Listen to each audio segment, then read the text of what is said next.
کیا گیا کہ کیا نہار منہ پانی پینا منع ہوتا ہے، کیونکہ کوئی حدیث حضرت ابو سعید خدری رضی اللہ تعالیٰ عنہ کے حوالے سے کسی نے ریکارڈ کی ہے کہ نبی کریم صلی اللہ علیہ وسلم نے نہار منہ پانی پینے سے منع فرمایا، اور کسی بزرگ کا قول بھی ہے کہ صبح نہار منہ پینا نہار منہ پانی پینا نقصان کا باعث بنتا ہے۔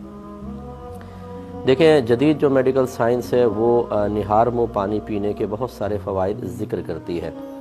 اور آج کل اس طرح نہیں ہوتا کہ سنی سنائی بات پر عمل پیرا ہوں، بلکہ ڈاکٹرز جو ہیں وہ ایک طویل عرصے تک تحقیق کرتے ہیں اور کئی 100 افراد پر ایک چیز کو آزمایا جاتا ہے، پھر ان کے رزلٹ جمع کیے جاتے ہیں، پھر کوئی نتیجہ مرتب کیا جاتا ہے،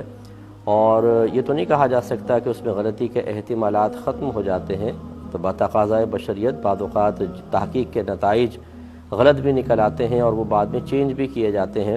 کیونکہ جن 100 افراد کا آپ نے انتخاب کیا، ہو سکتا ہے نہار منہ پانی کے اثرات ان کے اوپر الگ ہوں،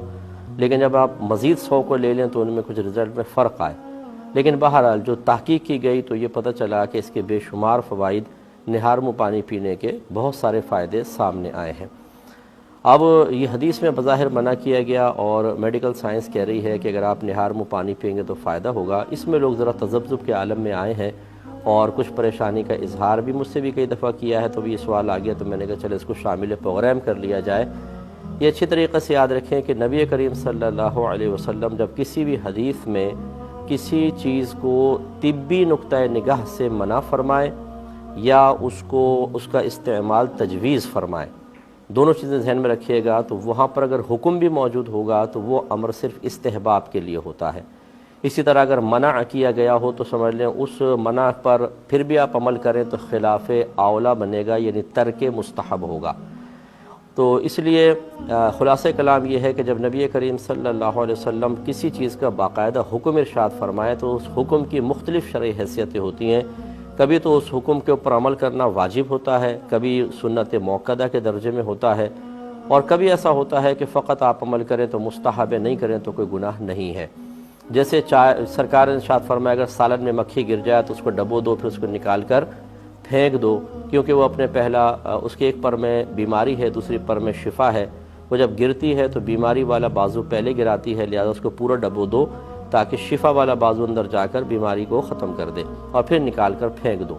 اب اس میں تمام امر کے صیغے ہیں، لیکن سب جانتے ہیں کہ یہ مستحب ہے۔ اگر مکھی گر جائے کو ویسے ہی نکال کے اس کو پھینک دے تو یہ نہیں ہے کہ وہ گناہگار ہوگا، اور پھر اگر وہ کھانا نہ کھائے، اس کا دل نہیں چاہ رہا، اس کو کراہت محسوس ہو رہی ہے، مکھی نکال کر پھینک کر وہ کسی اور کو کھانا دے دیتا ہے، تو اس میں بھی شرعاً کوئی گرفت نہیں ہے۔ ایسے ہی بقرہ عید کے اول 10 دنوں کے بارے میں سرکار نے ارشاد فرمایا جو قربانی کا ارادہ رکھتا ہو اسے چاہیے کہ جسم کے کہیں بال وغیرہ اور ناخن نہ کاٹے 10 ذوالحجہ تک۔ یہ بھی ایک امر مستحب ہے، بلکہ اس میں تو امر کا باقاعدہ صیغہ، اس کو چاہیے کہ ایسا نہ کرے، لیکن علماء نے تحقیق کر کے بیان فرمایا مستحب ہے۔ تو اسی طریقے سے یہ پانی پینے کا مسئلہ ہے کہ نبی کریم صلی اللہ علیہ وسلم نے اگر اس کو منع فرمایا تو طبی نقطۂ نگاہ سے ہے۔ یہ پھر یاد رکھیں کہ امت کے ہر شخص کے لیے نہیں ہوتا، بلکہ یہ ہو سکتا ہے کہ آپ نے سامنے موجود 2-3 اشخاص کے لیے ایسا فرمایا ہو، کسی خاص قبیلے کے لیے فرمایا ہو، خاص عرب کا جو وہاں ماحول تھا، وہاں کی جو آبا و فضا تھی اور جو کچھ آب و ہوا تھی، اس کے حوالے سے سرکار نے فرمایا ہو، لہذا دوسرے علاقے والے، دوسری جگہ والے، دوسری طبیعت رکھنے والے اگر اس میں فائدہ محسوس کریں اور اس کو اختیار کریں تو شرعاً کوئی قباحت نہیں ہے۔ جیسے نبی کریم صلی اللہ علیہ وسلم نے شہد کے بے شمار فائدے بیان فرمائے، اور فرمایا اللہ تعالیٰ نے اس میں تقریباً ہر بیماری کی شفا رکھی ہے۔ سرکار نے فرمایا شہد استعمال کرو، اللہ نے اس میں شفا رکھی ہے، لیکن کیا یہ ہر شخص شہد استعمال کر سکتا ہے؟ آپ اچھی طرح سمجھتے ہیں میڈیکل سائنس منع کرے گی، بہت سارے شوگر کے مریضوں کو ڈاکٹرز منع کرتے ہیں۔ ایسے ہی جن کی طبیعت پہلے ہی گرم ہوتی ہے تو شہد ان گرم علاقوں میں استعمال کرنا نقصان کا باعث بن سکتا ہے۔ پھر مقدار کے اعتبار سے فرق پڑ سکتا ہے کہ زیادہ مقدار میں کریں تو نقصان کا باعث، کم مقدار میں کریں تو کوئی نقصان نہیں۔ خلاصہ کلام یہ ہے کہ اگر کوئی ڈاکٹرز کی جدید تحقیق کو بنیاد بنا کر نہار منہ پانی پیتا ہے تو یہ خدا نخواستہ حدیث کی مخالفت لازم نہیں آئے گی، نہ اس شخص کا گناہ گار ہونا لازم آئے گا۔ اگر کوئی اور یہ ایک اصول اور یاد رکھیں، اگر نبی کریم صلی اللہ علیہ وسلم نے ارشاد فرمائے کہ یہ نہ کرو، یوں فرمائے کہ اس میں نقصان ہے، فقط اتنا کہیں پر آ جائے اس میں نقصان ہے، تو کسی چیز کا فائدہ یا نقصان بیان کرنا وجوب کو ہرگز ثابت نہیں کرے گا۔ مثلا شہد کا فائدہ بیان کیا تو اس میں یہ حکم پوشیدہ نہیں ہے کہ شہد ضرور استعمال کرو۔ اگر کہیں پر آ جائے کہ نہار میں پانی نقصان کا باعث ہے تو اس کا مطلب یہ نہیں ہے کہ فرمایا جا رہا ہے پانی استعمال ہی نہ کرو، بلکہ وہ ایک مشورہ ہوتا ہے۔ ہو سکتا ہے کہ یہ ایک شخص کے لیے نقصان کا باعث ہو لیکن دوسرے کے لیے فائدہ مند ہو، تو اس لیے آپ استعمال کرنا چاہیں تو کوئی حرج نہیں ہے۔